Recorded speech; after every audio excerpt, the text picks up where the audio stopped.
Uh-oh, okay. And we are live. Mr. Hutch, you good?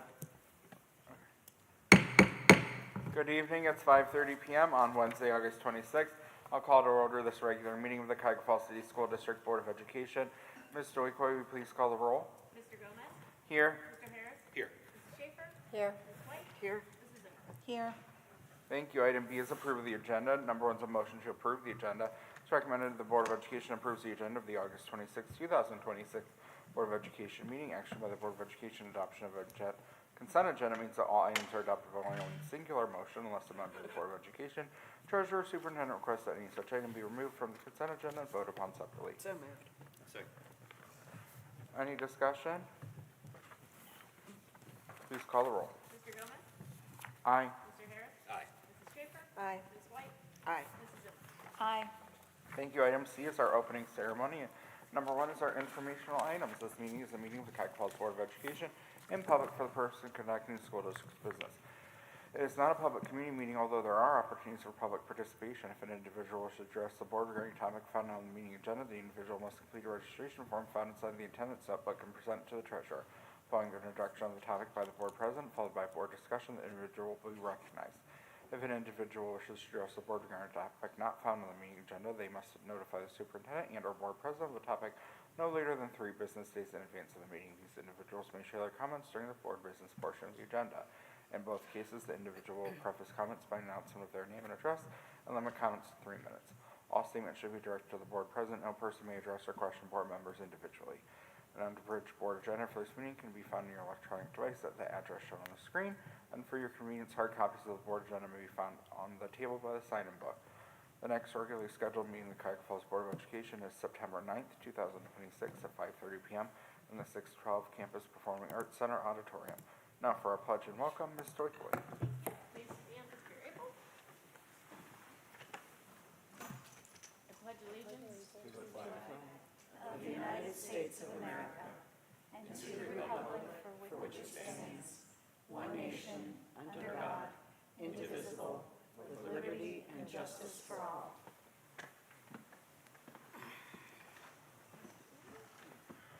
Welcome.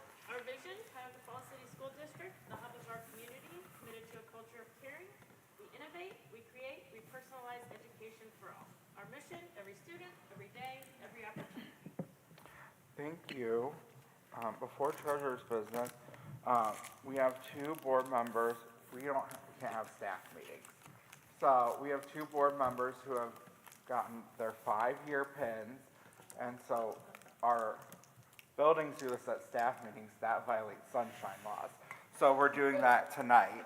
So Mrs. Schaefer and Mr. Harris have both gotten 5 years of service on the board. And they get their 5-year pins, their tiger paw 5-year pins. Thank you. It's exciting. Congratulations to you both, and thank you for your service. Thank you. Okay, now we can go to item D, Treasurer CFO's business consent agenda. Thank you. I'd like to recommend the Board of Education approve all items listed in the treasurer's consent agenda. So moved. Second. Discussion? Just the minutes, and then back to school, so a bunch of donations here at the different elementaries, along Richardson, some for our Black Tiger Family Center. Always very thankful for those. Questions or comments from the board? Just want to thank, in particular, all those folks that contributed, in particular those who contributed for the Black Tiger Family Center push, what do we call it, drive? Stuff the bus. Stuff the bus. It was really, it's always really wonderful to see. I know it makes a big impact for our families. I know every year more and more people become aware of it, more people are using it, and just knowing that it's there helps me as a board member know that we're fulfilling those needs for our families, so I really appreciate that. Okay. Please call the roll. Mr. Harris? Aye. Mrs. Schaefer? Aye. Ms. White? Aye. Mrs. Zimmerman? Aye. Mr. Gomez? Aye. We're going to item E, Treasurer CFO's business, Mrs. Stoikoy. Yes. Recommend the Board of Education approves and accepts the 5-year forecast as presented. So moved. Second.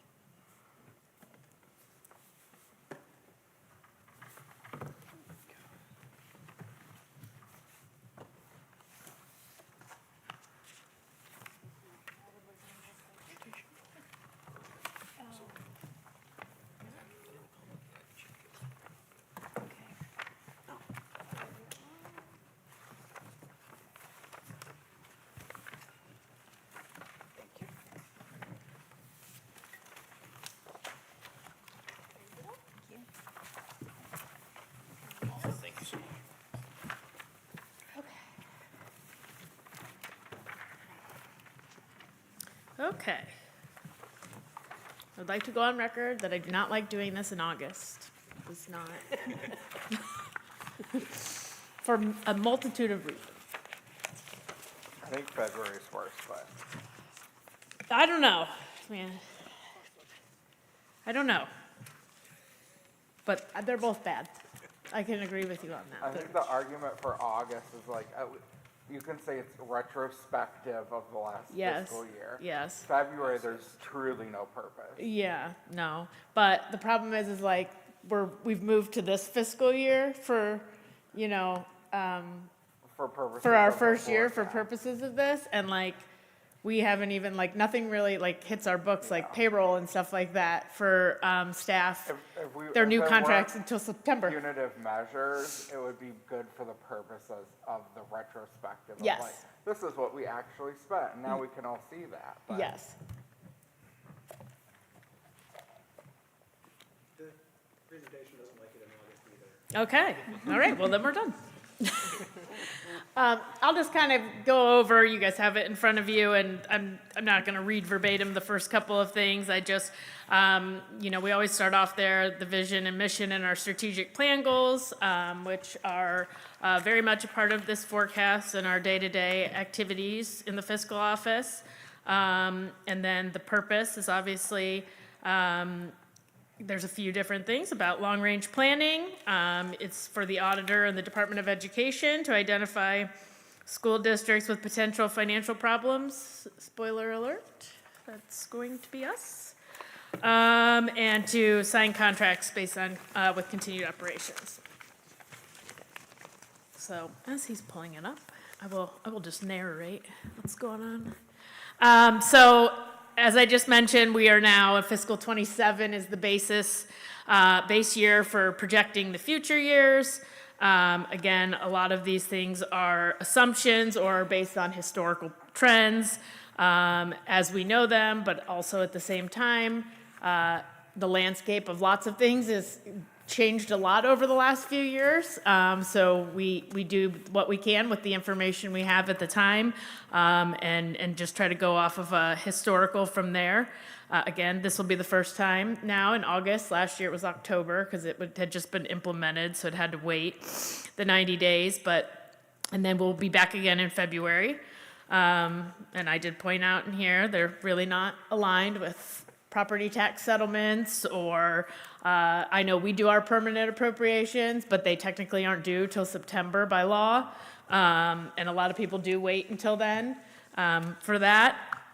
And so they can have a big significant impact, a lot of those things on the projected revenues and expenditures. So it's actually a 4-year, but we continue to do the 5-year forecast because we feel that's a critical management and planning tool.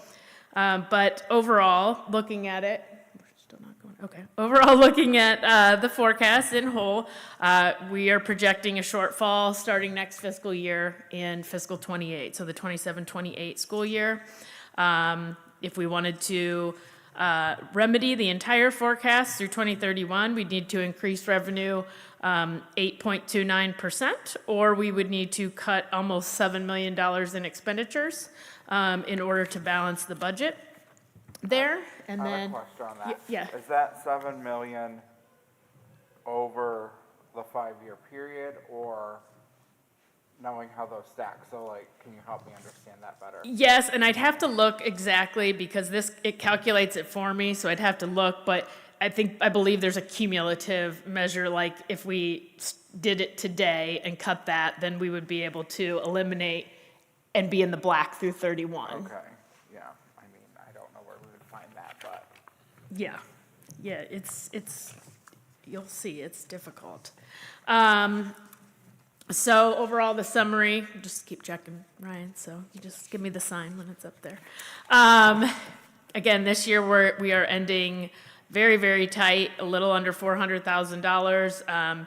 You'll see that our beginning balance, we ended last year with just about under $750,000. That is only like a few days operating cash. Next year, although it's not a lot, we're a little over $500,000 in the red, and then it goes to 2.7, 7.8, and 14.7 in that final year. So looking at our revenues, again, local taxes and state are two major. Its percentage has increased now. It's a little over 93% of our total revenue. And so there are two renewal levies in there, one in fiscal 28 and one in fiscal 2030 that are modeled at the bottom. Revenue is expected to decrease at a little over 0.08%, so pretty much stay flat. Historically, it has increased on a 0.84% average, which means that stat I read of increasing revenues 8.79% is just not feasible for school districts to do that.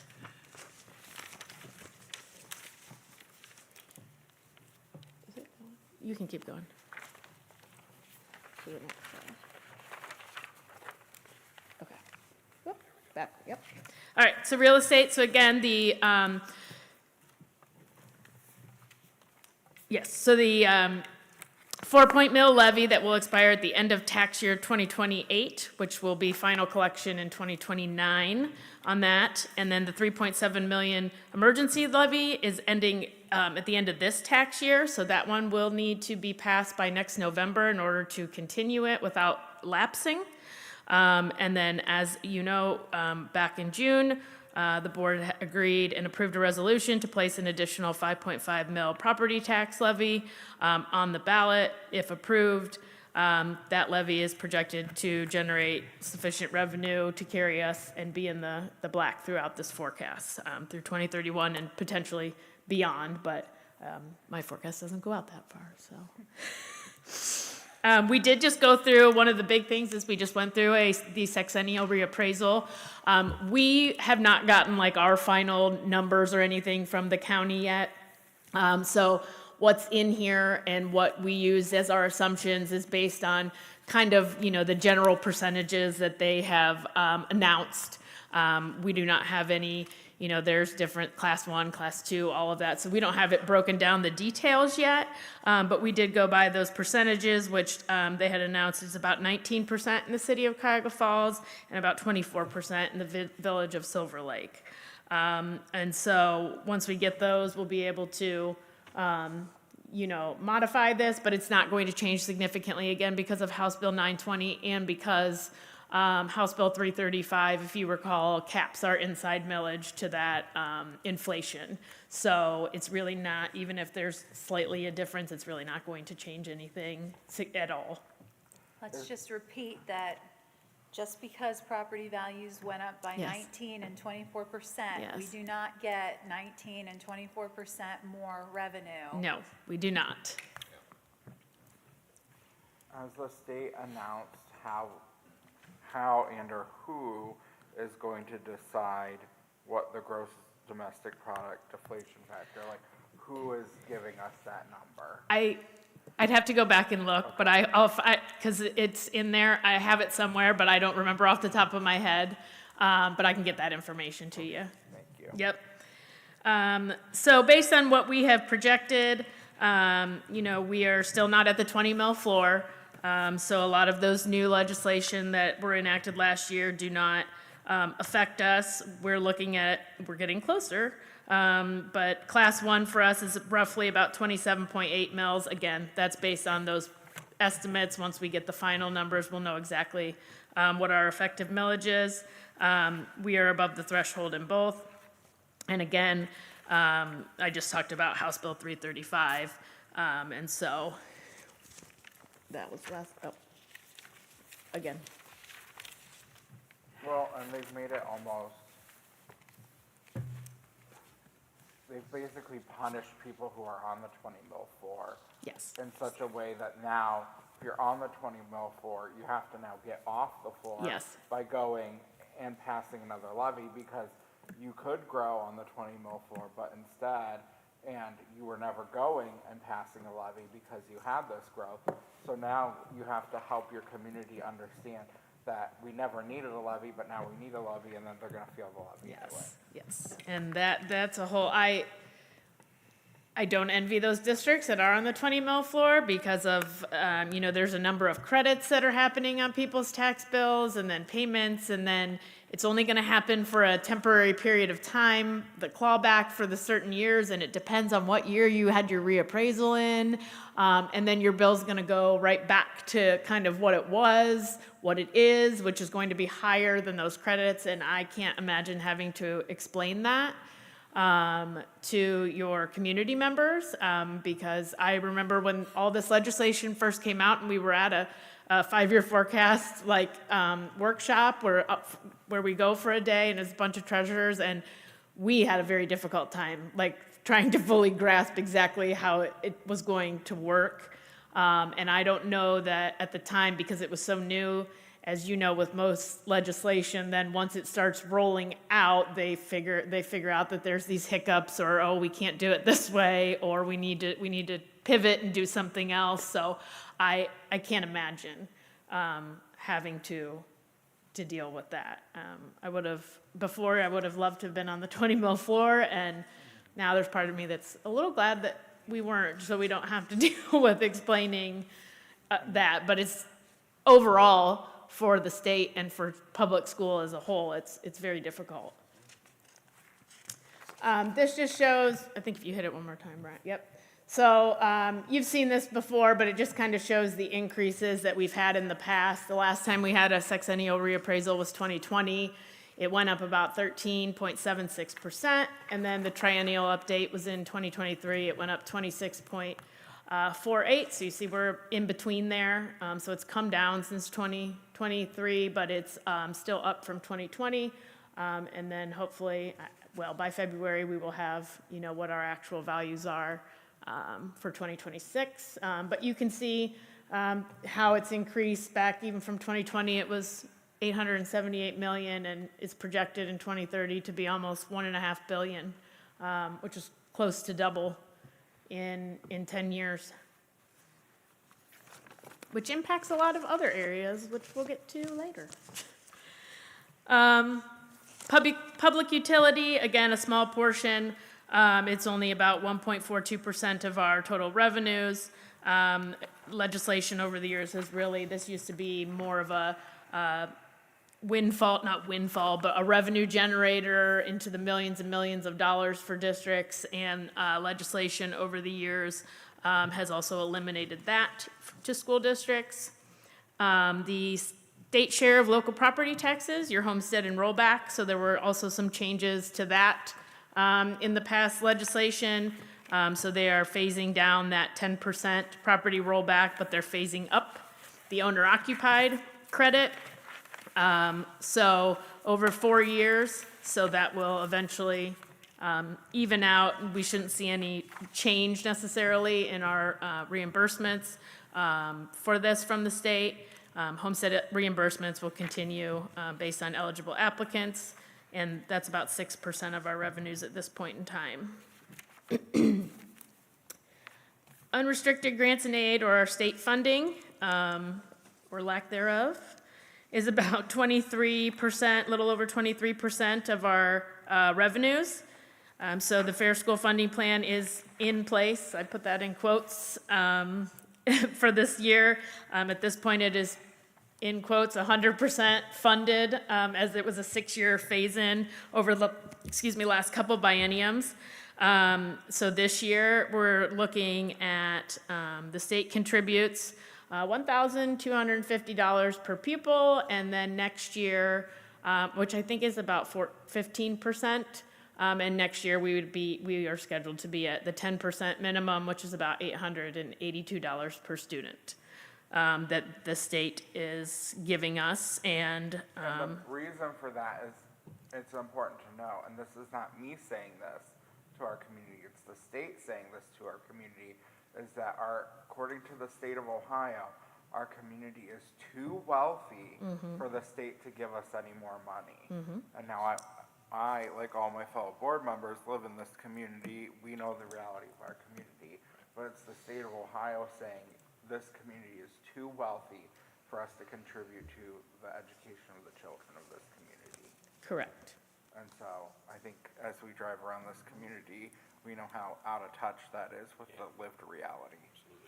And part of that, and we've discussed before, and nothing has changed, is, the state has decided to adjust and some factors of the Fair School funding formula, but not others. So they have decided to adjust and in real time, and we're using the most recent years for income of residents, of property valuation of residents, which assumes that we have a different capacity. However, they have not updated the inputs that actually calculate what it costs to run a district. Those are still figures from 21-22, which is now 5 years ago, on what it costs in salary and benefits, insurance, and we all know from our own situation just how much those things can increase in a small period of time, let alone 5 years.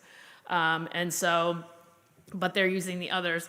Also, on a note, is that even though I just mentioned like our inside millage is capped at that, the formula does not assume that. It assumes we're getting that full amount as well, even though we are not. So in a sense, it creates kind of a double impact on us, as we're not actually receiving that increase from the property tax as we were in the past, and we're taking a hit on the in the funding formula because it is assuming that the residents are giving that to us and that we have that.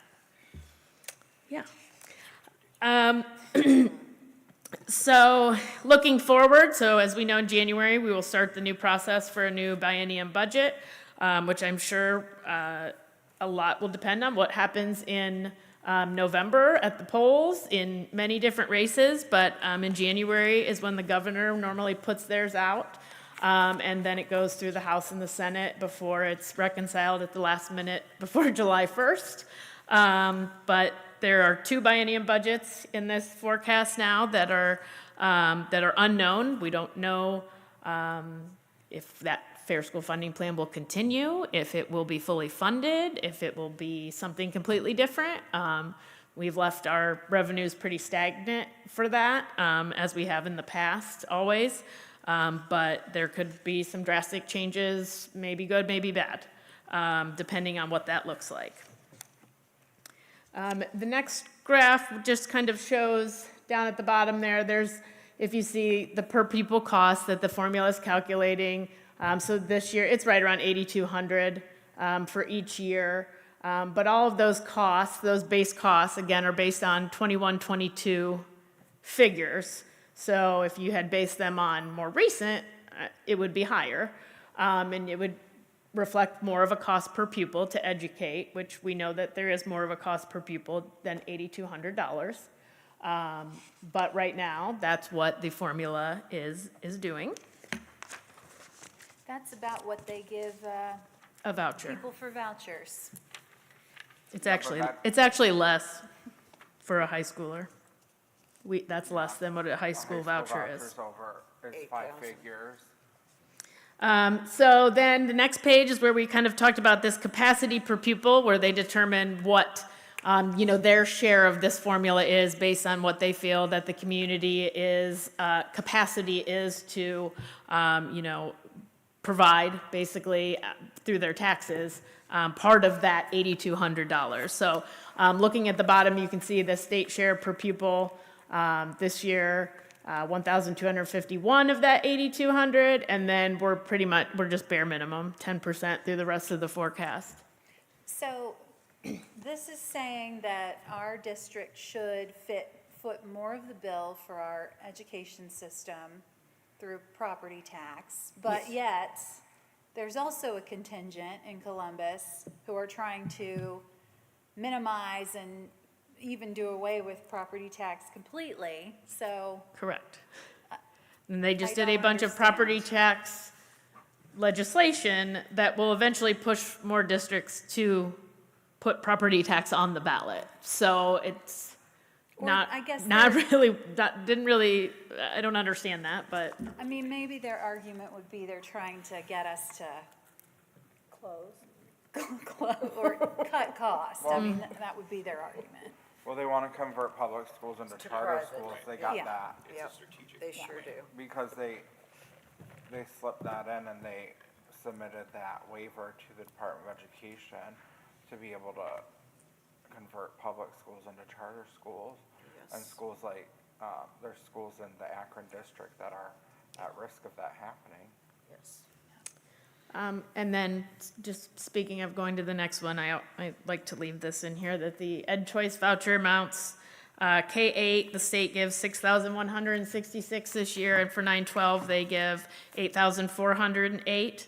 And everyone is eligible, no matter if you've been in a public school before, no matter what you earn, there's a sliding scale. If you are under 450% of the poverty level, you get the full scholarship, and then from there out, even up to 750% of the poverty level, which is for a family of 4, about $241,000 annually. They're receiving some percentage of those amounts. So a family that makes $240,000 can get money Some, from the state, but our residents are too wealthy Right. to get more than $800 per student. Okay. a family of 4 at the 450% poverty level is $145,000 a year. So a family of 4, they makes $145,000 a year, will get those full amounts. But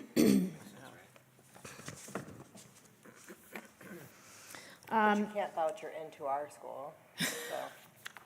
Nice. So restricted grants and aid, you'll see, and I've mentioned this the past couple of times, that you're kind of seeing a shift of restricted and then our unrestricted increases. And that just has to do with the fact that a lot of the restricted formulas and the way they are is based on that state share percentage. So when that state share percentage goes down, so does the amount of restricted. But because we're on the guarantee, it flips to just being part of the guarantee. So it increases on the unrestricted side. Well, essentially, back to Ms. Schaefer's point, essentially, that's why we ended open enrollment, because before this Fair School Funding Plan, you essentially were vouchering in because you were bringing that full $8,000 in with you when you open enrolled, and now we get $822 because you're a Cuyahoga Falls student, not a outside student. Correct. And so that was what drove that decision, because they eliminated that financial benefit, because they can see no financial benefit for public students. They don't concede anything. One thing to note in the restricted is threshold cost, which was formerly catastrophic, which is a reimbursement for special education costs that are above a certain threshold. We were told last year they were going to drop, so that pot is part of the formula. And so it's like 10% of certain restricted funding, like special education funding. But when everybody's restricted funding is going down, that pot also goes down. So they anticipate that now they're going to be about, and they were close. They told us about 30% lower than what we got in 24-25. For us, 24-25 was about $410,000, and last year we got about $325,000 back of that. So we expect that to kind of stay right there. And a lot of those targeted aid categories need reassessed too, because this plan was really based off of pre-COVID numbers, but like ELL, which obviously has an impact on our district, like those numbers need refreshed. We need to look at what it really costs to educate an ELL student, and that would have a major impact on our district's financials. The next just shows kind of some of the calculations. I'm not going to go through them, but it kind of breaks it down and shows you. But on this first one, looking at that per pupil enrollment, state share calculated base costs, their total calculated base cost for us based on that 1,250 is 4.3 million, and then next year it goes down to 2.8 million. So that's what they would give us without the guarantee, which could go away.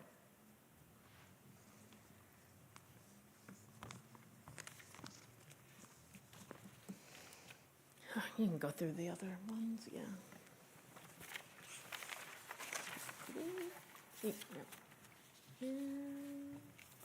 Okay, all of their operating revenue, which is that other 7% that's not our real estate and our state funding, is pretty much anything else. So our non-resident student tuition for different things like court place students, pay to participate fees, preschool tuition, interest, all of those things. So obviously, interest with our cash balances has gone down. It went down last year. We anticipate it'll probably go down a little again this year because of that. But we are still doing what we can with what we have and with Red Tree and trying to maximize that. The Medicaid school program we started a few years ago. The end of this fiscal year, we should see kind of what is the true up. So they give us like interim claims for that, and then they do like a true up report where we get like, they figure out the total cost and then take out what they've already given us and give us the rest. So we're expecting that from the few years ago, I think 24, 25, yeah. And at the end of this year. So there's also a decrease here in the next few years to excess cost reimbursement. And so speaking of those open enrolled students, when we decided to eliminate that, there are a number of open enrolled students who qualify as special ed. The state, the resident district is still always responsible for those students' education. And so we file excess costs, which determines how much it costs us to educate that child, and then basically bill back in arrears to that resident school district, which really doesn't capture the whole what it costs to educate, because there are a lot of different indirect and intangible things, but it gets you the majority. And so now that we do not have those students, we won't be receiving that, but we also, on the flip side, are not paying those costs that we would be billing back for in the first place. And then total other financing sources. This one, it will change going forward. So because of the changes in the 6th District Compact with the Special Education Coordinator and the Project Search Program no longer being housed here at Cuyahoga Falls. Previously, it was the same thing. We did kind of an excess cost. We employed those individuals. We paid for their full salary and benefits. And then at the end of the year, we kind of went through and determined, a cost per pupil, and then we would bill each of the other 5 districts in the 6th District Compact for their own students, and then receive it in the year. So all those receipts have historically gone in this category. This will be the last year because we are no longer employing those individuals. They are at other districts in the 6th District Compact now. We also, one bright spot, which we talked about before, but we are anticipated to receive a rebate from BWC, as Governor DeWine announced earlier a few months ago, or a month ago, I don't remember when, of $155,000. It's just this year. We don't assume it in future years, but it is one plus. We'll take it. Yeah, I won't complain. Expenditures. Obviously, our 2 largest expenditure categories are salaries and benefits, almost 85%, which has really increased over the years. But part of that has to do with insurance costs. And part of that has to do with all of the different cuts we've made in other areas, such as capital outlay, where, we were purchasing new textbook adoptions and Chromebooks, where, that category then may have had a larger percentage. But now that we've had to eliminate a lot of those things, it seems like we're increasing on salaries and benefits. We're really not increasing what we're paying, but they become the bigger chunk of the pie because we've had to eliminate so much. We just decreased spending so much that that pie still has to equal 100%. Yep. So it's something because I saw that number and was somewhat alarmed, but then did the mental math, and then I've looked at some other districts because we're all in the same situation, and I'll talk more about that in a little bit, but they used to say like there was a certain area that you're supposed to be in. Yeah, And that's just gone out the window, and a lot of other districts are kind of in the same boat. percentage area. And, I think it was the Akron treasurer who was like, the pie has to equal 100%. Yeah. So if we're cutting spending on things, then the percent of People people is take just up a gonna bigger grow, chunk, because it yep. still has to equal 100.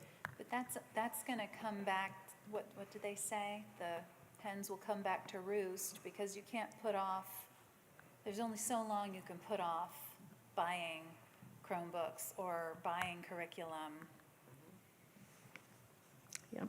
The good thing about the Chromebooks is Mr. Hutch, something we talked about in policy committee a little bit, is that they're evaluating some of this technology and like, how much technology do we really need in elementary?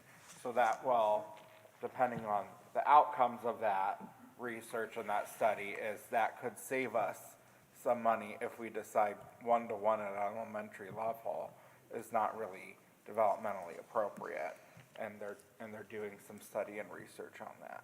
So that could help. But they're doing that research, and eventually they're gonna come back to policy, and we're gonna have discussions about that. Well, we would prefer to make decisions based on what's best for the Yeah. kids, our students, rather than out of necessity or under duress. So going forward to personnel services or salaries. So at the end of last year, we ended our 3-year contracts with the 3 bargaining units. And then over the spring and summer, we've approved new 1-year agreements with all 3 unions with about an average of a 1% base increase on base wages and steps for those that it applies to.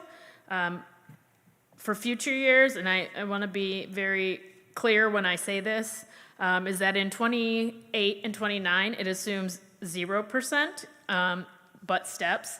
And the reason for that is not that that is an indicator of what the district would like to give or is going to give. It is strictly due to the fact that, because I had like 1% and 2% in there for a while. And regardless, we are in the red at the end of 28 and 29. Which is going to trigger us to have to do a written plan by DEW. And the first thing that DEW is going to say is we need to cut, and that's going to be one of the things is I couldn't certify any kind of increases in those 2 years, even if I wanted to, because we're in the red. And so I just kind of cut the middleman and just did it in here, so it was one less thing we had to incorporate into that written plan when it comes time, but that is the reason it's at 0%. You'll see that in 30 and 31, those years that they don't necessarily totally focus in on or trigger any kind of plan, we've gone back to the historical average of about 2% for our employees and steps. So that is the reason for that, and nothing else other than that. But we have taken significant steps to reduce personnel costs over the past 2 years. We've eliminated more than 60 positions through attrition and a few reductions in force, and generated estimated annual savings, and this is just salaries, of more than $4 million. So those are primarily the result of closing an elementary and eliminating open enrollment, in addition to other staffing reductions through attrition and different adjustments that we saw. And as people retired or resigned, we tried to make strategic decisions on those kinds of staffing. So I know over the last 3 years in particular, we've done attrition, but one of the things you still hear from people is that they feel that we're being so wasteful, which I don't agree with strongly. But is there some way to say, well, if we hadn't reduced these 60 positions, this is what the finances would look like? Is there some way you could model that? Yes, no? It would be very difficult. Okay. I don't know how valuable it would be just because of things that are also attributed to it, like Yeah. insurance and, what they would have done, and where it would be very difficult, yeah, to say. But I mean, roughly, you can assume that, that savings that we have would have increased, let's say, on average by, the steps and I the. think we've saved like $7 million over the last several years. Yeah, yeah. So the converse of that is if we have to cut $7 million to come out in the black in our 5-year forecast, we'll have to cut another at least 60 staff members. 60 only got you about 4 million in salary. In salary. Now, yes. With benefits. Yes, with That's benefits, like yes. Yeah. 6.7 We also million. closed the Yes. building. How could we cut more than 60 people? You would start significantly impacting It would- students' day-to-day and it their would be educational people who- experience. It wouldn't be through attrition, it would be through. Correct. People losing their jobs. At least 60 people losing their jobs. I argue that we already have significantly impacted, and this would Yeah, just be, yeah. It would just, it would I think we would. compound that, devastate- yeah. We would be devastating our students, because I think I was at open houses and talking to people about, I was at elementary open house and all the kids that got showed, kids and families, for the record, amazingly well. And that's a credit to our community. But certainly, it's a significant impact when you're an elementary school age Yeah. kid. Significant impact. And we look at some of the class sizes that aren't what they were 3 years ago. That's a significant impact too. You're getting a lot less of the teachers' attention than you started elementary school being used to. So these are certainly significant impacts. Yeah. So I think we're gonna go from significant to truly devastating. Right. Exactly. You can go to the next slide, it's just the graph. You can go to the next one. Employee benefits. So this has really ramped up. When I saw that it was 30% of operating expenditures now, that kind of threw me, because it used to be like in the low 20s. And you can see in the graph, I know it's hard to see on here, but just 5 years ago, we were at under 12.5 million. And due to our insurance costs and just the costs in general for insurance in America, and the way things are ran, we've increased almost 6 million in that, and we don't really have any control over that. We don't have control over, how many employees are sick or not sick, or, any of those things, or what it costs. The claims are the claims, and we're responsible to pay them. And so it's had a significant impact. If you recall, the first time we had a large increase, I said it was, I believe, 18%, and then that $1 million back in '25, where you can see it jumps up from 14.5 to almost 17.5. That was $3 million just in that year alone. That was cumulatively almost a $7 million impact to the forecast across the board in the bottom line. Now add 2 more years of high increases due to higher claims, and it's 10 million more in 10 years, almost double in 10 years. So part of this also, there's part of the reductions that we did with the over 60 came up to about of more than 2.4 million. Again, through all of those reductions that we've made. And so we will see what kind of impact that does have maybe on our health insurance. I'm not really sure. But retirement obviously goes down, workers' comp, those kinds of things.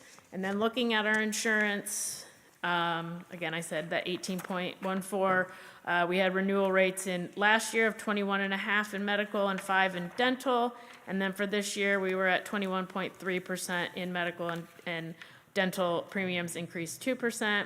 And then for the duration of the forecast going forward, it's at 10% annually, and that would be really nice if it was 10% at this point. I wouldn't have said that in like '24 or any other time before that, but we're hopeful that it will even out a little bit and that we will kind of get off this cliff, because it is a little abnormal. And we're not the only ones going through this, but for it to go on this long is a little abnormal if you're looking at like trends. Most people, it's a year or two and they kind of, it evens out, but. Well, we know, like, the 1 year of claims is dropping, so that's gonna be in our favor when the percentage Yes. comes out, so. Yes, There's reason to believe that the Yes. number will be yes. significantly lower. But all the districts in the state of Ohio, but specifically within our consortium, are experiencing the same things. They're experiencing the same issues, that many of them are also putting levies on or have put levies on already, and part of that is insurance costs.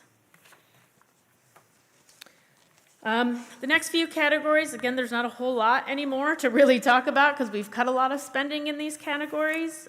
Purchase services now makes up a little under 12%. So these are things like our legal costs, a lot of mandates. So if you go to the next slide, there are certain obligations that were required. College Credit Plus, there is still excess cost, for court play students and things like that, that are special ed. There's one of the items that is a financial pressure is, cost of tuition and contracted transportation. Those costs have been rising for our special ed students that maybe we just do not have the capacity to have them here every day, and they need a specialized program to give them a better opportunity. Those are costly programs to run and to pay for. And so another big one, utility costs that are increasing beyond the rate of inflation, also out of our control, but those have ticked up in the last year or two. And we've anticipated it to stay there at this point. We may see a little bit of a reprieve now that we've sold Schnee, and so we won't, be paying obviously on that, whereas we've been paying on all of these buildings. Same thing if we're successful in selling the high school in Roberts, that we won't have those costs anymore. So we may see a little bit there, but we did not anticipate that in the forecast. One of the major decreases in purchase services is just that transitionary from having the preschool run by Summit County ESC versus bringing it in-house like we did last year. So last year we still had, because we pay it kind of in arrears to Summit County at the end of the school year, so the following school year we pay for previous school year services. So last fiscal year we still had a payment that was on the books that now we no longer have in this fiscal year. And Well, go for ahead. utilities, the city passed, I think it's over 5 years phase-in of increases for water and power. And we don't have any choice of who we go to for that. Right. I don't know what First Energy's doing for Silver Lake, but I know the village is considering going to a different water provider, so at least Yeah, I think Silver Lake is gonna go to Akron. Akron, so that might save us Yeah, that one something. bill a little bit. Yeah, Everything helps. it does, especially when you're looking at a little less than $400,000. It makes a big difference in the bottom line. So a few years ago, if you remember, we did have to do a financial recovery plan, and part of that we implemented 10% cuts starting last year across the board in budgets.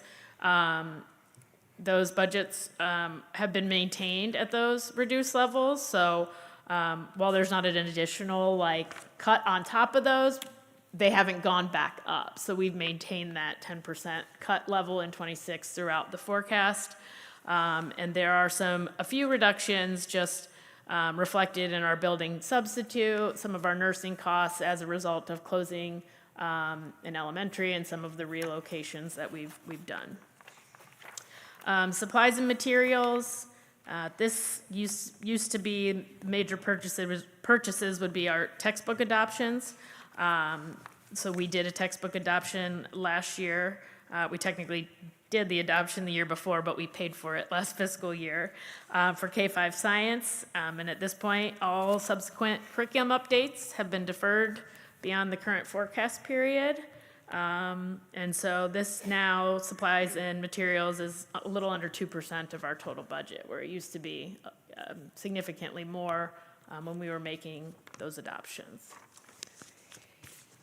And the same thing in capital outlay. Capital outlay is now 0.03% of our total expenditures.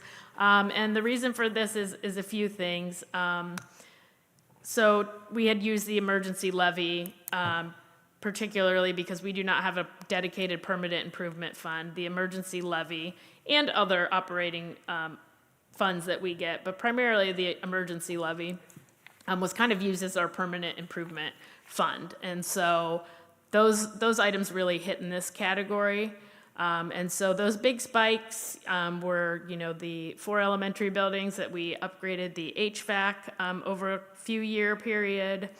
And as we went forward, part of the financial recovery plan was eliminating things like, major improvements or redoing, let's replace this entire roof and those things, Chromebooks, different equipment, things like that.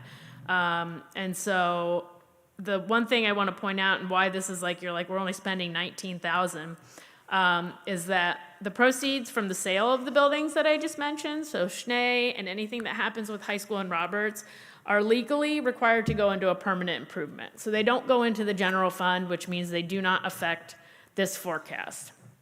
However, we will have those funds, and they can be used for many things that would normally fall under a capital outlay category. They are only one-time, influxes of money, but it may help us in not having to delay some of these major purchases, such as Chromebooks. If we run into any kind of situation where we need a major repair at one of the elementaries, or something happens with a roof or a boiler, we'll be able to use those permanent improvement funds instead of general fund. Buses, for example. So this year we purchased the bus technically last year, but again paid for it this fiscal year. That was charged to the permanent improvement fund, as opposed to the general fund, to alleviate the general fund because we are in a financial situation. So we do have a dedicated maintenance fund / permanent improvement fund for the new high school, middle school that was required by OFCC. It's only $500,000, and obviously we're not anticipating any kind of major issues or expenses out of that at this point, but it will alleviate some of the things we were paying for at the old high school and Roberts and Bolick. No, we're trying to make as many warranty claims as possible. We're riding the warranty claim That's right. train That's right. until we can't anymore. Because why spend money if it's under warranty? That's right. That's right. That's fiscal responsibility. Intergovernmental and debt. So this is strictly in April 2023. We issued about $19.5 million in debt through COPS in order to complete the building because of different inflation measures that happened during the pandemic and a number of things. Obviously, we passed that levy originally in 2019, and things drastically changed, during that time period. A lot of inflation in construction, especially. And so we had to take out, we did a lot of right sizing and elimination, but you can't really eliminate $20 million from the costs of this building. So we did go ahead and do the COPS.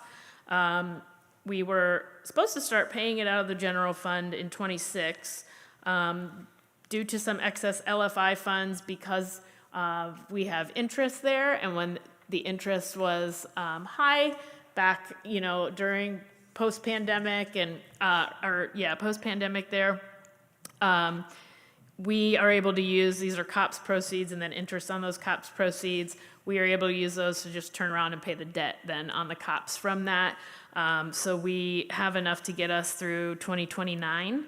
But then the general fund will resume those payments in 2030, because once that money is gone, it's gone. It's just, it's not a stream that's continually coming in. Other objects, this is mainly the auditor's fees for Summit County for the real estate taxes and settlements that they disperse to us, a small amount, 1.18% of total expenditures. And then total other financing uses, again, not a whole lot. One thing to note is that we did include a little less than $100,000 transfer, if you remember, to the food service fund to cover its negative year-end balance. This is where that shows up on the forecast, which is primarily the result of increases in food costs, insurance costs for the personnel that work in food service. They've also, while that's not part of this general fund either, they have also made reductions in staffing and things, and so we're hopeful that that's not something that we will anticipate having to do again this year, but we will see as the year goes on. So then wrapping up just kind of shows us, the historical annual changes that we've had. That black bar is inflation. So you can see that neither revenue or expenditures has surpassed inflation historically, and neither are projected to pass inflation in the future. I think that's important information for our community to be aware of as well, because even if we were just at inflation, there'd be a strong argument for that, but we are below, our spending is below inflation. And I think everyone in the community is aware, like, inflation wasn't a word, I think, a few years ago that was something that everyone was as cognizant about. Yeah. But we're all aware of what inflation is now, and I think if you show that our revenue is so low compared to inflation, but even our expenditures are below the inflationary number, I think people would be I think our community would be very surprised to see that information. Maybe a finance Friday. Yeah. So revenues over expenditures, again, this is what we're striving for. So taking a look at it, you can go to, there we go. So this is February to August, and this is what I talked about in February, that things are just going to drastically change between February and the end of a fiscal year, as opposed to it being in May. And these don't quite line up because now we've shifted fiscal years in this, but you can see the differences alone. 2026 in February, we thought we were going to only be at 3.4 negative spending. We ended up at 4.7, and some of that has to do with just unknowns at the time of what we anticipated, because it was February. But that's where that stands. And then looking at our fund balance, again, they don't have updated numbers yet for all the districts for fiscal 26 for Summit County. So I left what was 25 there, but obviously we were the second lowest with 7.8. We didn't get any better. I don't know that anybody got any better, but the average district had about a little over 25%, which is the industry standard. Department of Education recommends 60 days. So you can see the differences between February and August in there. And you can see that it's a little different in the first 2 years, but a little better looking into the next 2 years after that. And obviously 2031 was not part of February at that time. Some of that has to do with timing of things as well. And then finally, cash carryover position. Hit it one more time. Yes. So this just kind of breaks it down year by year. So we ended last year with 4 days operating cash, or 1.12%. We're looking at 2 days this year, a little 0.64%, and then we start trending in the red after that. And then you can see those standards that I just mentioned, what that would be equivalent for us in that, and that we are nowhere near where we need to be as far as that goes.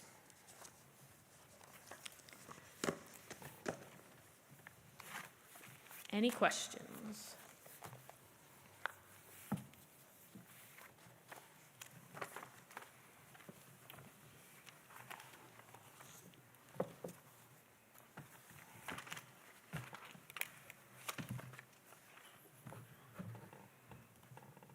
Any questions or comments additionally from the board? No. It was kind of a downer. Sorry. It- It's just, it's It's very a, it's a heavy. downer every Yeah, day. it really is. It's depressing. I'll But- tell you that much. It's important to know. Yeah, I wish I had better news, but maybe one day. It's reality. It is. It is reality. Thank you. Yes. Well, I Thank guess you. I would say, maybe for the benefit of our community, that we are here to be transparent, and all of this, everything we do, people can see, they can look at all these financial statements, and they should. But they should also ask their state representatives the same questions. Why are Yes. they making decisions about the state budget in the ways that they do? Exactly. Well, and to that as well, November's coming. Yep. We have candidates who are for public education and those who are not. So please do your research on that end as well. Yes. I because agree That will go a long wholeheartedly. way. in It fixing is. this It is very evident how important that is Yes. It's very. over the last few years and Right. the changes that have been enacted. Yeah. Right, yeah, and it's not just our district. It's not. It's It, all it's through a Ohio. it's a public school crisis in the state of Ohio, Right. specifically, but even more so across, Right. America.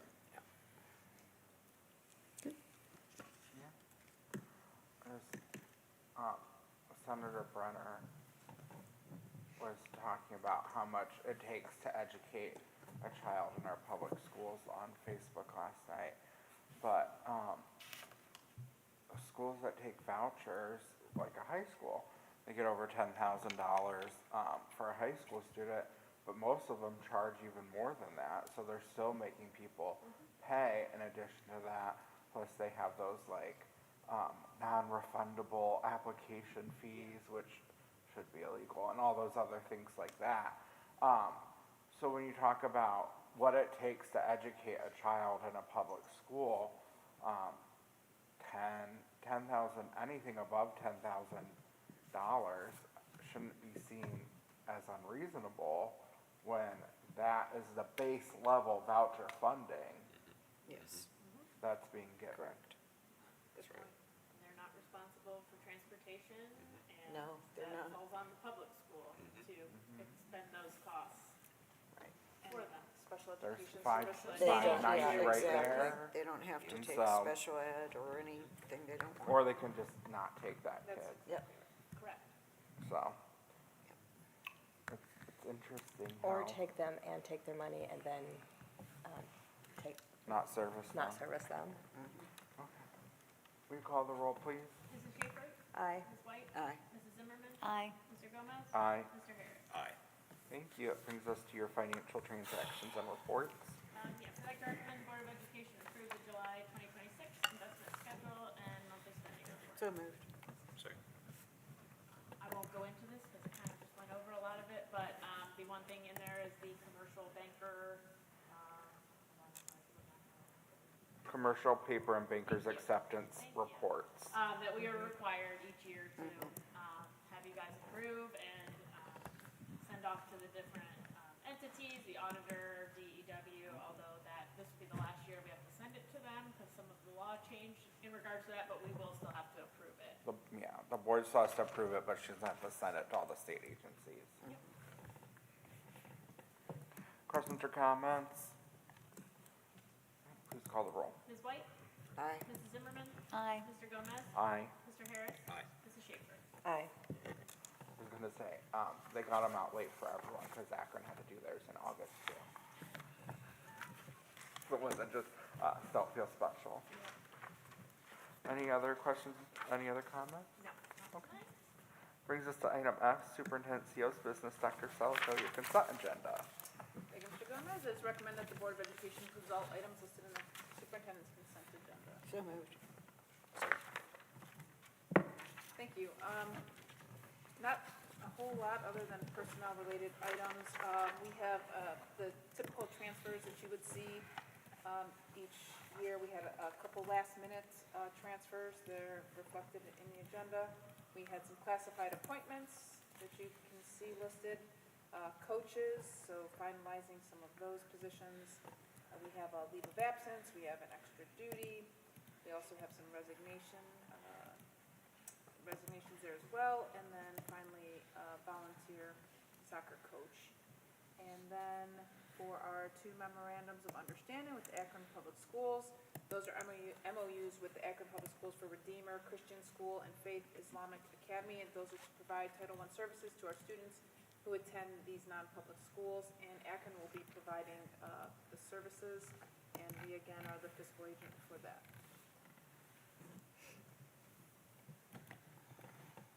Any questions or comments from the board? No. Let's see, Karen and Angela, who are resigning from food service, work for our district for a number of years and were really wonderful additions to our district, so I wish them the best. Please call the roll. Mrs. Zimmerman? Aye. Mr. Gomez? Aye. Mr. Harris? Aye. Mrs. Schaefer? Aye. Ms. White? Aye. Cool. Thank you. It brings us to item G, Superintendent CO's business, Dr. Salka. Thank you. It is recommended that the Board of Education approves the administrative contract for Ms. Monica Cooney as elementary school principal. So moved. Second. Dr. Salka? Thank you. Ms. Cooney is here this evening. There she is. I'm going to just tell them a little bit about you, so you hold tight for just 1 minute because they have to officially appoint you, so that quote for you. So just 1 moment. So again, it's with great pleasure that we recommend Monica Cooney to the Board of Education as an elementary school principal at DeWitt Elementary School. Mrs. Cooney is a dedicated educator who brings a wealth of experience in both building level leadership and instructional innovation. Mrs. Cooney earned a bachelor's in early childhood education from Baldwin Wallace College. She received her reading endorsement from Bowling Green State University before earning her master's of arts in school leadership from Concordia University. Ms. Cooney joins us following a 12-year impactful tenure with the Strongsville City School District. She started her career as an elementary school teacher, and then she transitioned into an elementary literacy coach, where she served for 2 years, and she has spent the last couple of years serving as an elementary assistant principal in Strongsville as well. Her focus on supportive student environments and high-quality instructional frameworks are what make her an exceptional fit for DeWitt Elementary, and it's a good thing because she is well underway. She started 3 days prior to the first day of school, so if you don't want to approve her, we're really in a lot of trouble. And she's done a great job getting the school year started. She has spent numerous hours preparing, and we greatly appreciate the time she's put in, including all of her weekends spent at the school. So we're really excited to bring her enthusiasm to the district, and just appreciate the work she's put in thus far. So I really hope you approve her this evening. Questions or comments from the board? I know that Mrs. Hausman's really excited to have 2 new elementary principals with literacy coaching experience.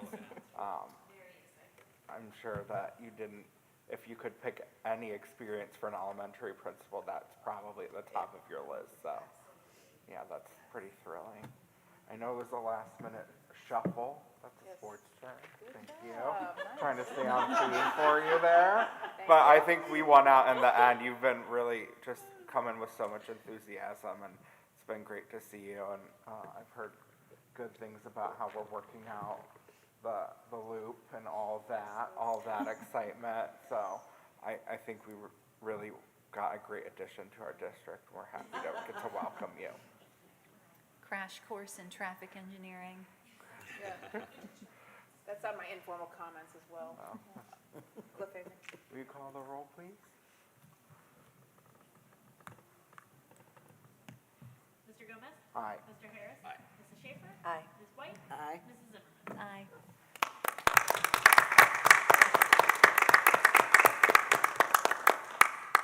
Now it's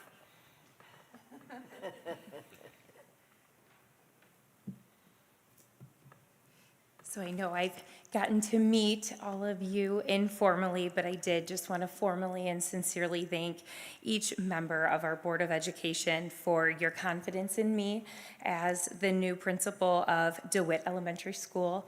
It is truly an honor to get to serve in this very important role and officially be welcomed into the Black Tiger family. Over these first couple weeks, I've already been so impressed by our staff, our students, and the sense of community that is belonging at DeWitt. I'm incredibly excited about what I know we will accomplish together and about this opportunity to continue to make DeWitt a place where every student feels known, supported, empowered, and inspired to grow. I'm grateful for this opportunity to lead alongside such a dedicated staff and fellow leaders and partner with our families and our community. And I look forward to the relationships that we will build and the many great achievements ahead for the students and staff of DeWitt Elementary. So thank you once more for all of your support and for entrusting me with this incredibly important role.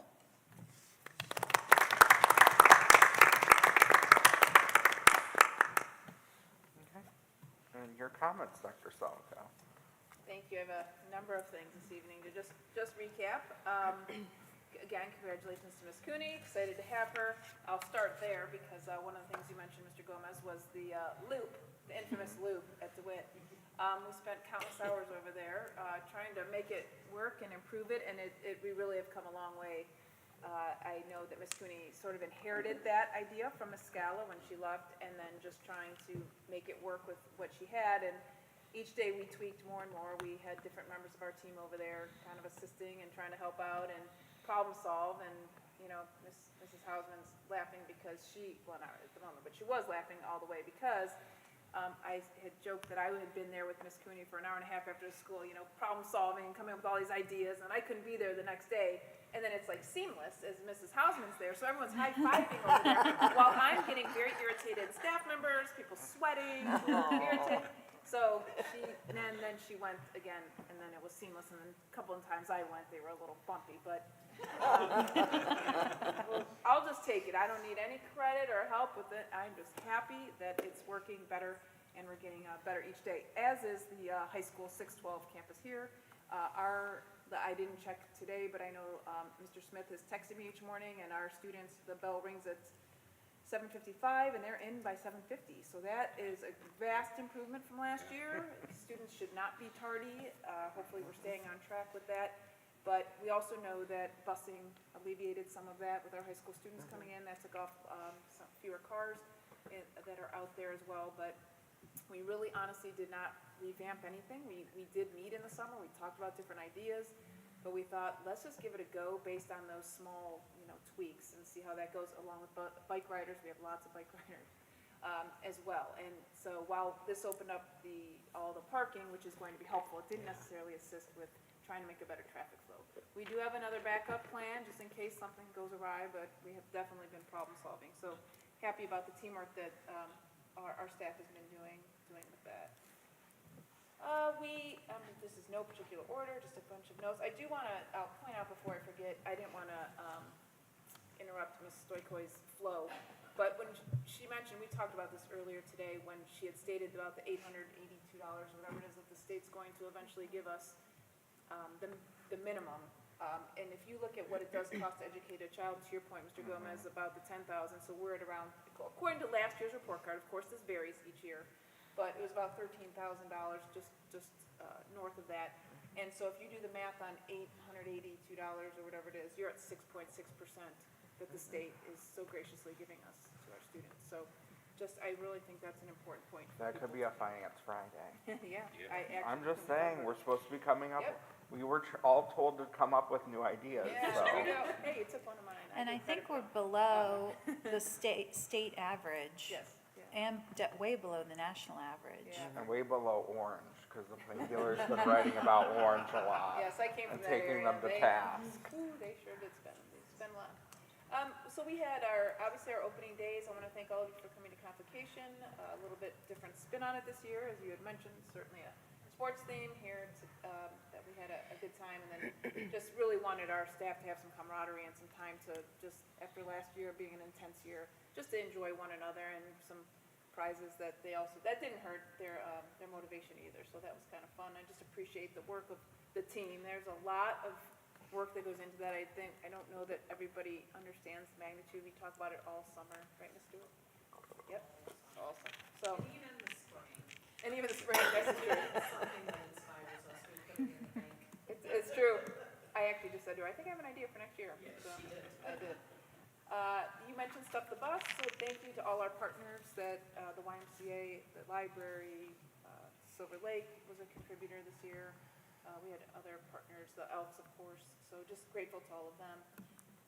Obviously been visiting schools, so these are the weeks where I try not to schedule a whole lot, and as we slowly make our way in, so I've been visiting a lot of schools. I do want to point out, we had, Mrs. Hall has become a grandma, so she was out a few days visiting out of state, and so just to show how fiscally responsible we are, and last year, we saved over well over $10,000, and this year we're already up to saving about $1,500 in administrative costs to substitute. If we had a substitute administrator come in, we would have to pay them, and our team has really committed to just chipping in.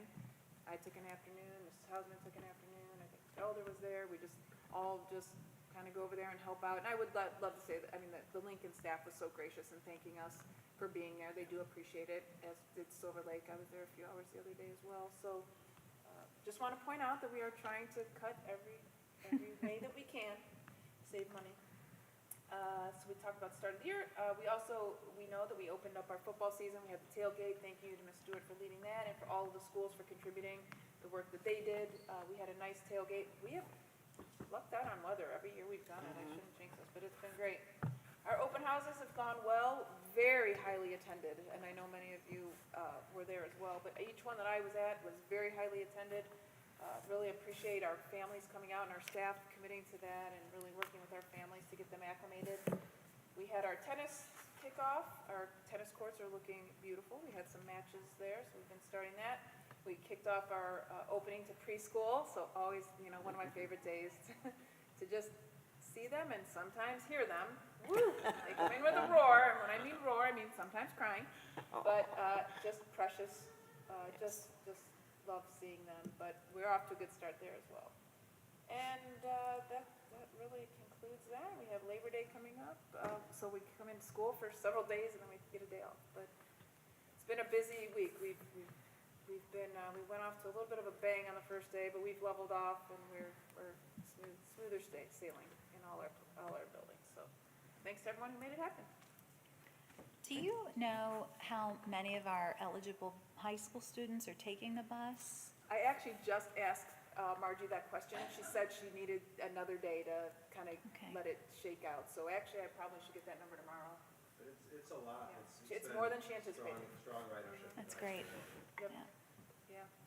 More than she anticipated, so I think she had to add a route even, or a bus. And they're still waiting for things to settle in to get a real sense of how, it's hard to figure anything out the first few days because things bounce. Yeah, I will get you that number though, because I'm curious as well. Well, my kids missed the bus multiple times this week, so they weren't helping the numbers. Oh, goodness. Thank you. That brings us to item H, board business. Number 1's handbook for exempt employees. It's recommended the Board of Education approves the handbook for exempt employees in the Cuyahoga Falls City School District. So moved. Second. Any discussion? Well, I was just going to say that the two really together, one for our exempt employees, the other one's for our administrators. Similar statement in that we were trying to get people all aligned. You heard me say this before. So we were trying to get our OPSI, SEIU, teachers union, and administrators to have similar language and rights across the board relative to personal leave, tuition-free education, assault leave. So a lot of what you see that's redacted and all of that are refined is just based on getting them all consistent. And then the other ones are byproducts of the reduction that we had in our two administrators and some shifting, but that's not in the exempt, that would be in the administrator's handbook, so. Any questions or comments? Please call the roll. Mr. Hare? Aye. Mrs. Schaefer? Aye. Ms. White? Aye. Mrs. Zimmerman? Aye. Mr. Gomez? Aye. Item 2 is handbook for administrators. It's recommended the Board of Education approves the handbook for certified and classified administrators in the Cuyahoga Falls City School District. So moved. Second. Any discussion? No. At convocation, what I said to our staff was that I think that our words and our work should be one. And I feel that this is an example where those two aren't aligning, so I'll be voting against this tonight. I think we could do better, and I'd encourage my board members to consider that. Please call the roll. Mrs. Schaefer? Well, I- I guess I'm not ready to vote. I'd like to know more about Mr. Gomez's I'd like to- changes. I'd like to ask, can we reopen the discussion then? What? For the, We can discuss. I think I've said everything I felt when we had previous discussions. I wasn't gonna discuss specifics out here when we discussed it in executive session. That was my intention of not being more specific.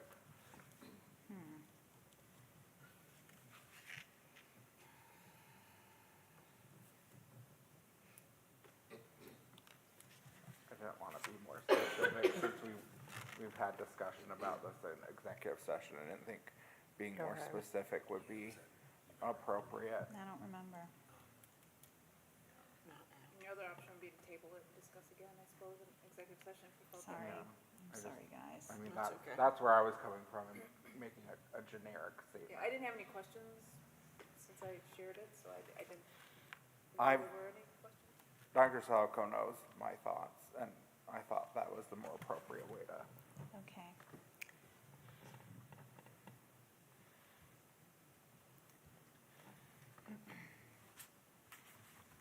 But I don't think discussing specifics when that's not how we've handled it would be appropriate in All right, public. yeah, I understand.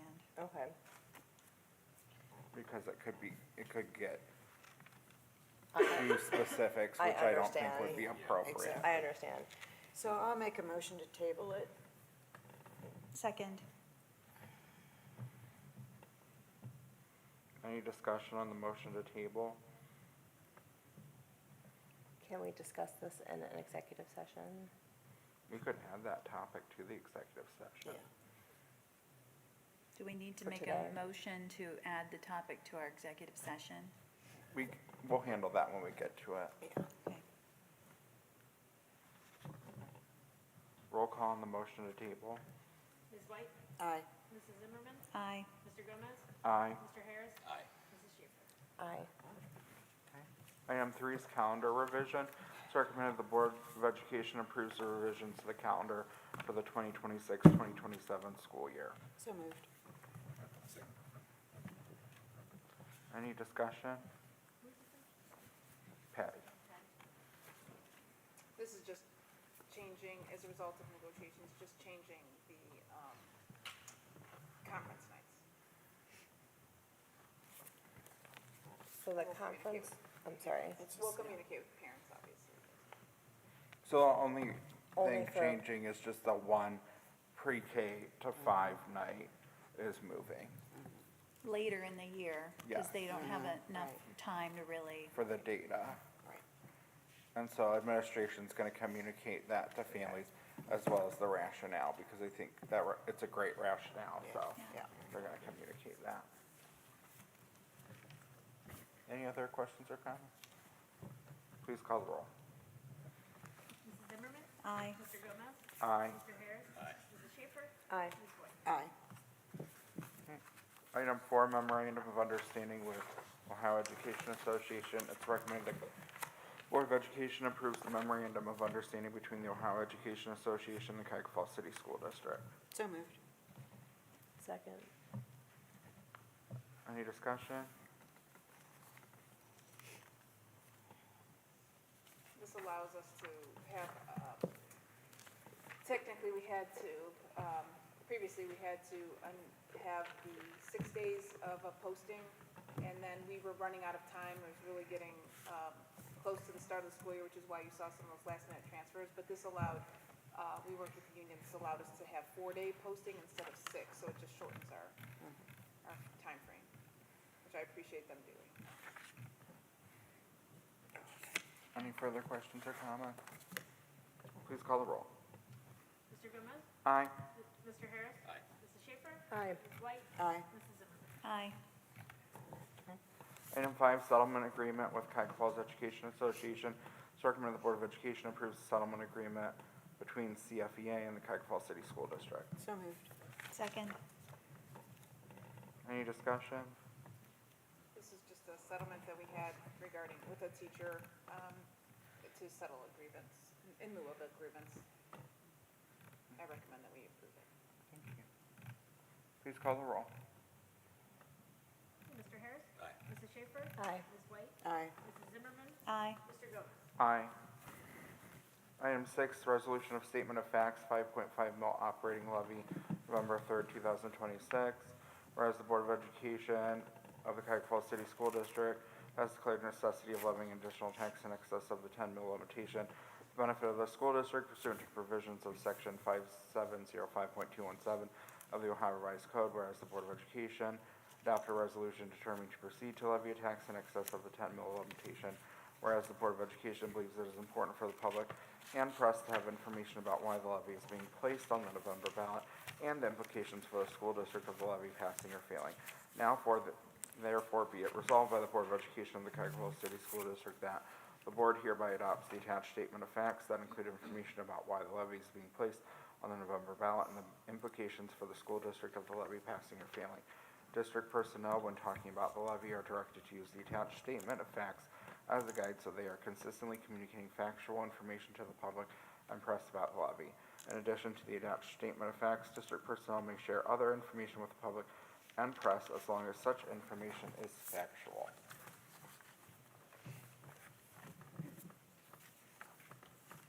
Now we need a motion. Oh, it didn't have it on here, but so moved. Second. I wondered why we were missing. Any discussion? Do you want to talk about it at all, Ms. Blakely? This is just, we reviewed this a couple times. I made the tweaks from last meeting, that you guys, suggested. And this is exactly why I wanted to wait until I had the forecast, because originally I had that we were going to be in the red in 29, and that has moved to 28, so that needed updated. And I figured there may be something like that would happen, so I didn't want to have to bring it back. So thank you for waiting until this meeting to take care of this. But this is kind of our, the facts and what we'll use going forward. To disseminate information and, to the public.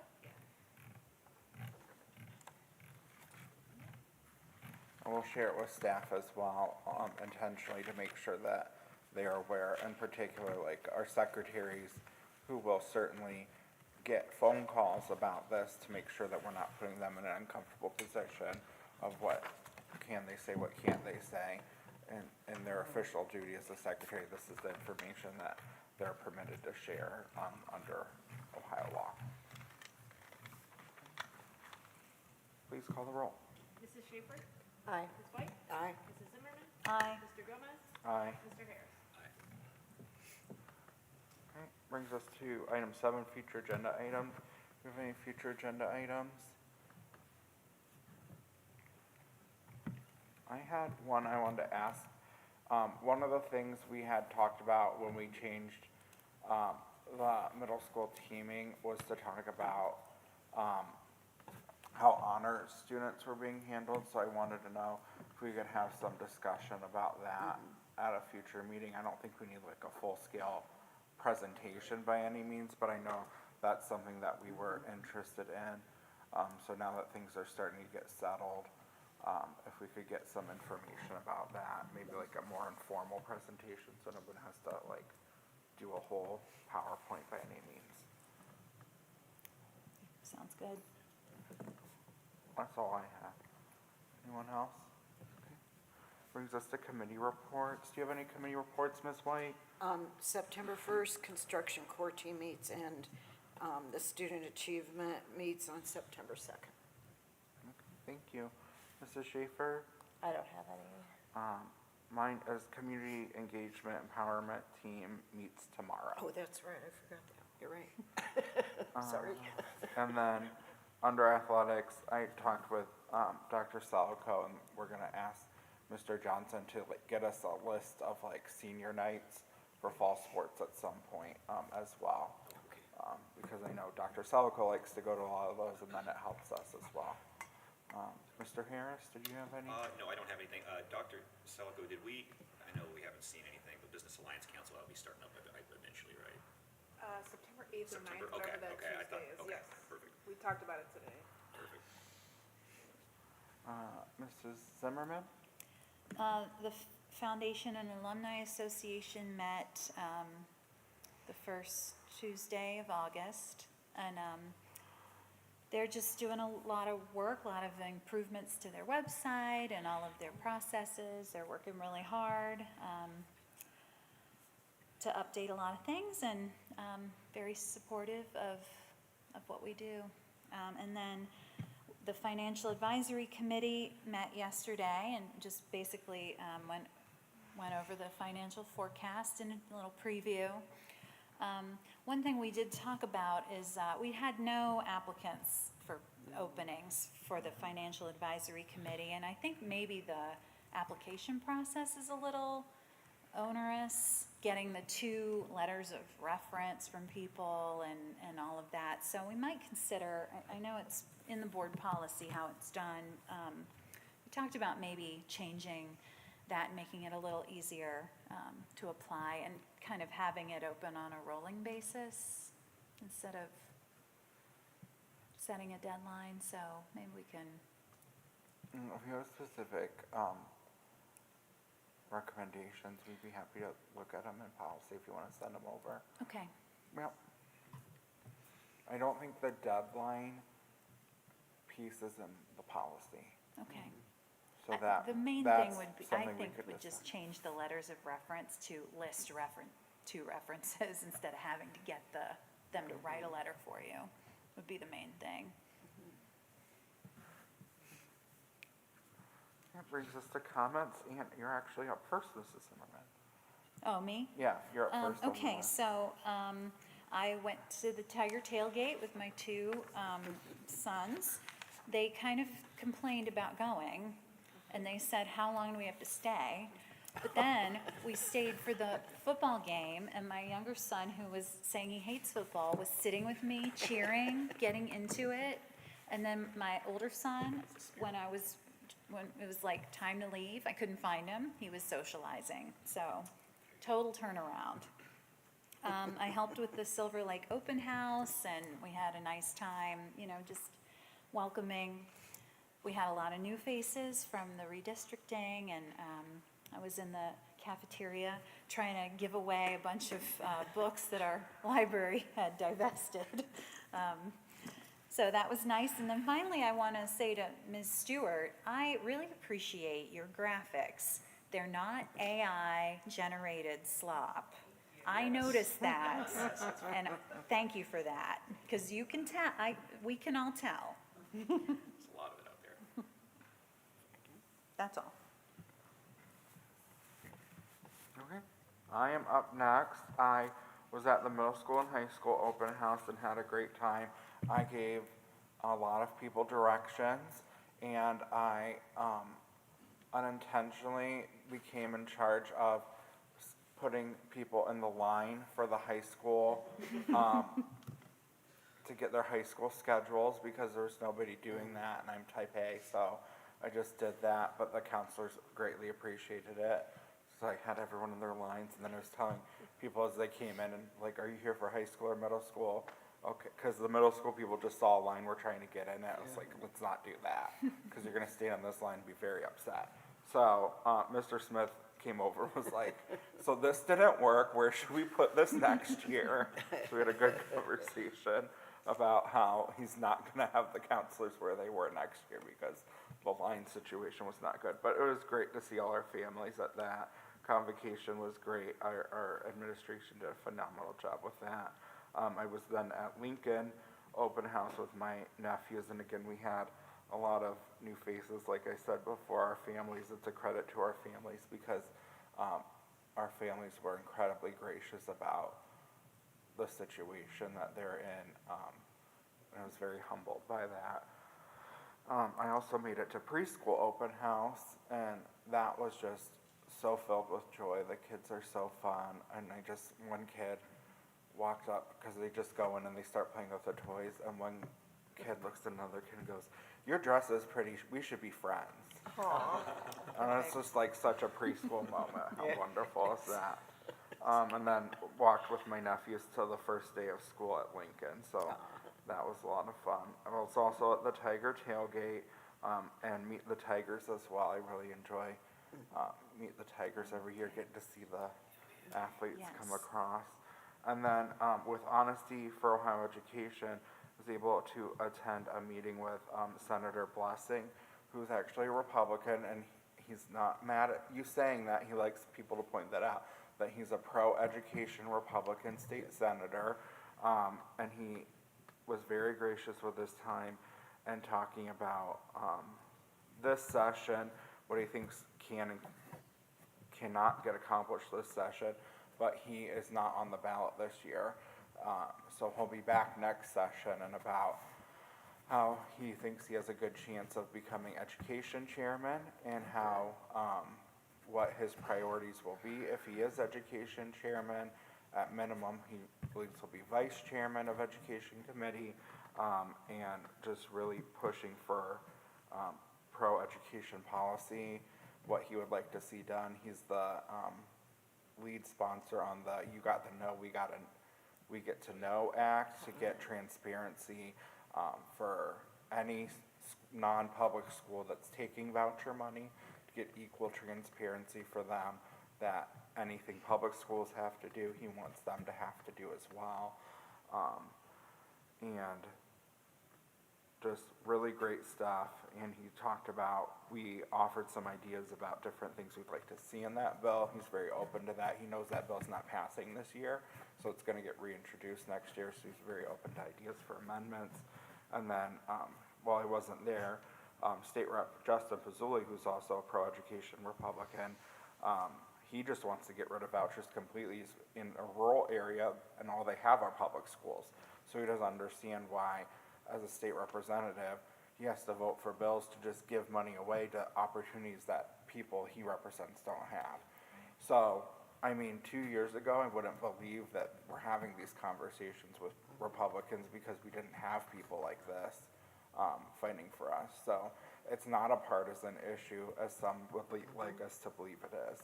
And I think that's an important point to make. So I was really grateful for Senator Blessing and his time, and it was really exciting and invigorating, and made you feel like things can happen in this state. That was through Honesty for Education. Yes, yeah. And you're up next, Mr. Harris. Yeah, just welcome back, everybody. I was able to make it to convocation, at least the program portion. It was exciting. Not only is Ms. Stoikoi good at numbers, she can dance as well. She has some dance moves. She did a great job up there. I missed the tailgate getting Theo ready, so we missed all that. But we did make it to the football game, stayed till halftime. It was just beautiful weather. I think after I left is when everything kind of started going downhill. So I guess I will get there for the next game, be the good luck charm for them to get through. But yeah, just welcome back, everybody. I couldn't make to a lot of open houses. I was out of town and getting back in from vacation, so I appreciate you all getting out there and covering the bases, and it's just exciting to see everyone back. And Dr. Selico, I'd love to get into some of the buildings with you here eventually as we're starting back up. So. Thank you. Mrs. Schaefer? I also was able to attend convocation. I laughed, I was inspired, I got to walk through the Tiger Tunnel, so it was a good day. I'll never pass up an opportunity to go through the Tiger Tunnel, so.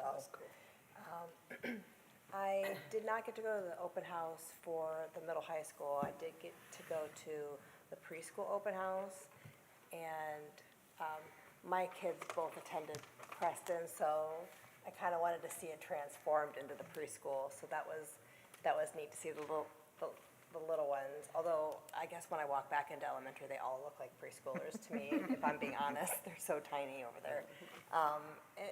and all the classrooms, they're just all so different. The themes for the classroom are all different. It was neat to see.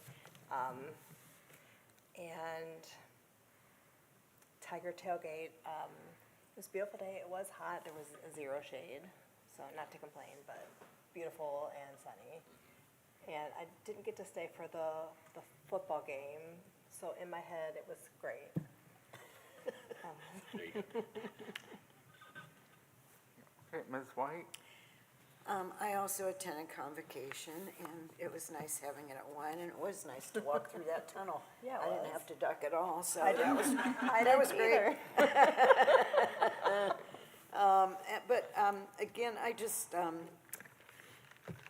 I want to just reiterate a few things that we've all kind of said tonight, and it has to do with money and the state. And I know Ms. Stoikoi put this together, so I'm reading it again, and I'll probably do so at every board meeting until after the election, because it's so important as a former teacher and parent, grandparent.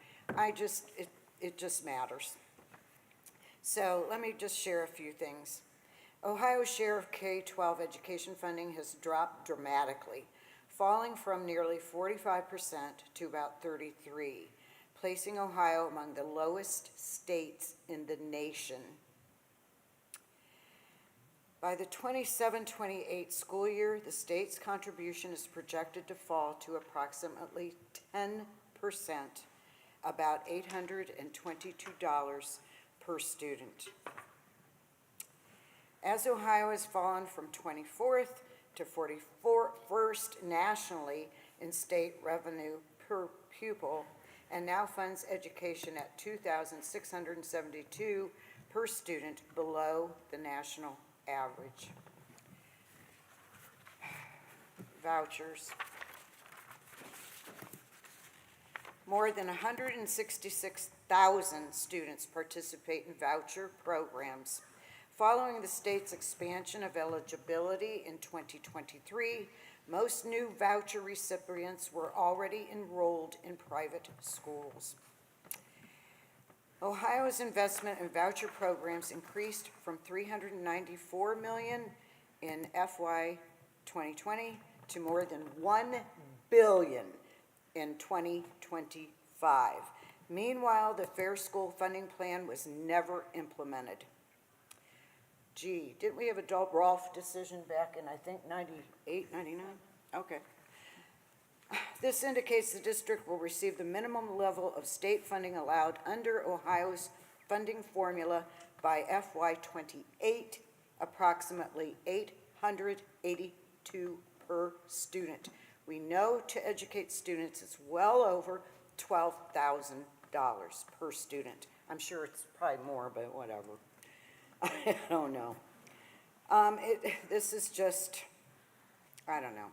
If a voucher used by a resident can be worth up to $8,408, nearly 10 times the amount the state provides directly to the district for public schools. With 595 out of 611 Ohio districts facing deficits. That is horrendous.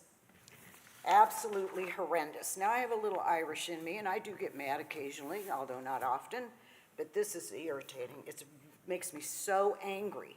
We need to watch those people, and again, I'm not going to say vote for this person or this party or that. I'm telling people to get out and vote for anyone that supports funding public schools. That is so important, and it will be. Every district in Ohio is suffering. I know Talmadge will have to make big cuts if they don't pass theirs. And on it goes. I'm tired of supporting people that do not support public schools. We are voters. We can do this. We can make it so our public schools are the best in the country and the most well-funded. Thank you. Thank you, Ms. White. Brings us to item I, and I'd like to make a motion to amend item I to include 121.22G1 to consider the employment and compensation of a public employee or official. Second. Roll call on the amendment. Mr. Gomez? Aye. Mr. Harris? Aye. Mrs. Schaefer? Aye. Ms. White? Aye. Mrs. Zimmerman? Aye. Okay. So pursuant to Ohio Revised Code Section 121.22 G1, it is hereby moved the board adjourn to executive session to consider the employment and compensation of a public employee or official, and pursuant to Ohio Revised Code Section 121.22 G2, it is hereby moved the board adjourn to executive session to consider the purchase of property for public purposes, sale of property at competitive bidding, or the sale of or other disposition of unneeded, obsolete, or unfit for use property. I'll second. Please call the roll. Mr. Harris? Aye. Mrs. Schaefer? Aye. Ms. White? Aye. Mrs. Zimmerman? Aye. Mr. Gomez? Aye. So we are adjourning to executive session at 7:16 PM. There could be action on the tabled item after.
That's a warmer light. We're not Yeah, I on was gonna say it's camera, super so it chilly, I like doesn't it. matter.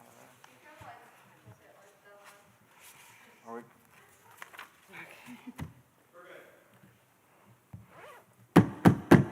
It's 8:15 PM and we are back from executive session. And Eric, is there a motion to remove the administrative handbook from the table? So moved. Second.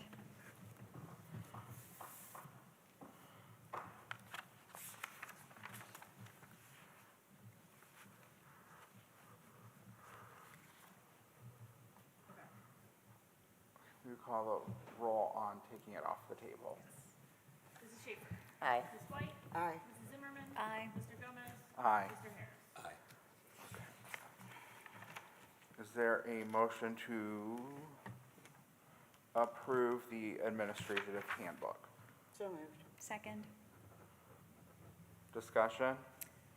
I would like to move to amend page 2 of the handbook to remove the phrase dean of students. I'll second.